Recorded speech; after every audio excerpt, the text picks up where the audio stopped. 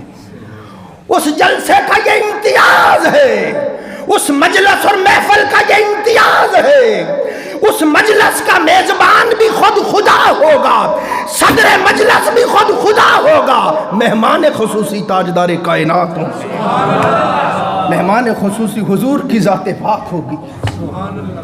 کہ سرکار تشریف لائیں گے، حضور فرماتے ہیں سارے منابر پر ہو جائیں گے، کرسیاں پر ہو چکی ہوں گی، سب نبی سب رسول دیکھیں گے، ممبر پر ہو گئے، کرسیاں پر ہو گئیں، سرکار کہاں بیٹھیں گے؟ اللہ عرش سے فرمائے گا پیارے آدم آپ میرے عرش کے سامنے اپنے ممبر پہ ہی بیٹھے، ابراہیم سامنے بیٹھو، یحییٰ و زکریا سامنے بیٹھو، اے پیارے داؤد و سلیمان سامنے بیٹھو، ابراہیم و اسماعیل سامنے بیٹھو، اے یعقوب و یوسف سامنے بیٹھو، اے عیسیٰ و موسیٰ سامنے بیٹھو۔ رہے مصطفیٰ محبوب تو عرش پر میرے ساتھ آ کے بیٹھ۔ عرش پر اللہ پاک اپنی کرسی کی دائیں جانب کرسی رکھوائے گا، میں کہا محبوب تو یہاں آ کے بیٹھ۔ لوگوں نے حضور کی شان کو سمجھا ہی نہیں ہے۔ اب آقا علیہ السلام فرماتے ہیں یہ ماحول ہوگا میدان حشر کا۔ یہ معراج کی رات کا ایک نقطہ اور ایک حکمت بتا رہا ہوں۔ آقا علیہ السلام فرماتے ہیں میں اللہ کے حضور سجدے میں گر جاؤں گا، اللہ پاک مجھے خاص قسم کی حمد القا فرمائے گا۔ یہ جو آج ہم حمد و ثنا کرتے یہ نہیں، خاص حمد میرے دل میں اللہ القا کرے گا۔ میں سر سجدے میں رکھ کے اپنے مالک کی حمد و ثنا کروں گا، اس کی تعریف اور توصیف کروں گا جب تک چاہے گا میرا مولا، میرا خالق، میرا معبود، میرا مسجود، میرا الہ، میرا رب جب تک چاہے گا مجھے سجدے میں رہنے دے گا، اور میں اس کی حمد و ثنا کرتا رہوں گا، کرتا رہوں گا۔ اور پھر میرا معبود فرمائے گا، میرا رب فرمائے گا، اب بخاری شریف پڑھ رہا ہوں، اللہ پاک فرمائے گا ارفع راسک، محبوب سر سجدے سے اٹھا۔ میرے استاد اور شیخ حضور قبلہ عالم مجدد الاثر فرماتے ہوتے ہیں جب سر سجدے میں ہو تو چہرہ نیچے ہوتا ہے، چہرہ نیچے ہوتا ہے، نظر نہیں آتا۔ اللہ پاک فرمائے گا محبوب سر سجدے سے اٹھا، مکھڑا دکھا، دکھڑا بتا، میرے حبیب اے میرے محبوب قل تسمع، مان محبوب کہہ جو کہے گا تیری بات سنی جائے گی، سل توتا میرے محبوب سوال کر، مان جو مانگے گا عطا کیا جائے گا، وشفا تشفع شفاعت کر، جس کے حق میں شفاعت کرے گا اس کے حق میں تیری شفاعت قبول ہوگی۔ عزیزان محترم، علامہ غلام رسول سعیدی صاحب رحمۃ اللہ تعالی علیہ، ان کی یہ کتاب شرح صحیح مسلم میرے سامنے ہے، فرماتے ہیں اللہ اکبر، عجیب منظر ہوگا، ابھی تھوڑی دیر تو پہلے یہ حال تھا کہ نبی اور رسول تھر تھر کانپ رہے تھے، ابراہیم و عیسیٰ علیہ السلام گھٹنوں کے بل گر کے لرزہ برندام ہو کے کہہ رہے تھے مولا کسی کی بات نہیں کرتا، بس مجھے چھوڑ دے۔ ہر تو نفسی نفسی کی پکار تھی، ہر کوئی تھر تھر کانپ رہا تھا، کسی کے منانے سے وہ مان نہیں رہا تھا، مگر فرماتے ہیں سرکار جو ہی سجدہ کریں گے میدان حشر میں انقلاب آ جائے گا، میدان محشر میں انقلاب بپا ہو جائے گا۔ کیا وہ رب جو کسی کے منانے سے مان نہیں رہا تھا وہ اب خود مصطفیٰ کو منا رہا ہوگا، خود کہہ رہا ہوگا محبوب جو کہے گا وہی کر دیتے ہیں۔ تو فرماتے ہیں قیامت کا دن اللہ پاک نے آج جو پیچھے رات گزری اس لیے بلایا کہ اللہ پاک نے فرمایا محبوب قیامت کا دن تیری شان دکھانے کے لیے بنایا ہے۔ فرمایا نہیں سرکار نے قبر دوزخ کے گڑھوں میں سے گڑھا ہے یا جنت کے باغوں میں سے باغ ہے، جو کافر مشرک ہیں وہ قبر میں جاتے ہیں تو قبر دوزخ ہو جاتی ہے، مومن صالحین جاتے تو قبر جنت ہو جاتی ہے. باری تعالیٰ بالآخر تو تو نے جنت یا دوزخ میں ہی ڈالنا ہے. تو جب قبر سے ہی مومن جنت میں چلے گئے, کافر دوزخ میں چلے گئے, تو یہ تو بتا میدان حشر کیا بنایا ہے؟ اس نے کہا مجھے میری قسم ہے صرف یار کی شان دکھانے کے لیے بنایا ہے, اپنے محبوب کی عظمت دکھانے کے لیے بنایا ہے. تو اللہ نے فرمایا محبوب پاس بلایا اور بلا کے سارا یہ بتایا قیامت کا دن ایسے قائم ہوگا, ایسا ہولناک سخت دن ہوگا, ایسے نبی بھی کانپ رہے ہوں گے اور یہ منظر ہوگا. محبوب ہر کوئی ڈر رہا ہوگا, آپ کو پہلے اس لیے بلایا ہے تاکہ آپ کو ساری بات بتا دیں. جب سارے نبی ڈر رہے ہوں اور شفاعت کے لیے آگے نہ بڑھے, آپ بھی نہ ڈر جانا, بلا جھجک جانا. اس لیے آج بلایا ہے محبوب کہ یہ بات ذہن نشین ہو جائے کہ وہ دن آپ کی شان دکھانے کے لیے ہے. جب سب ڈر رہے ہو آپ نہ ڈرنا, آپ آ جانا, ہم آپ کی بات مان لیں گے. بس اس طرح ایک دو اور باتیں سنانا چاہتا تھا, وقت ختم ہو گیا, اسی پہ اکتفا کرتے ہیں. اللہ تعالیٰ حضور کے عشق میں زندہ رکھے, آقا کی غلامی میں, آقا کی محبت میں موت عطا فرمائے. موت, قبر, حشر, ہر جگہ آقا علیہ السلام کی خصوصی نگاہ رحمت نصیب فرمائے اور حضور کی شفاعت نصیب فرمائے.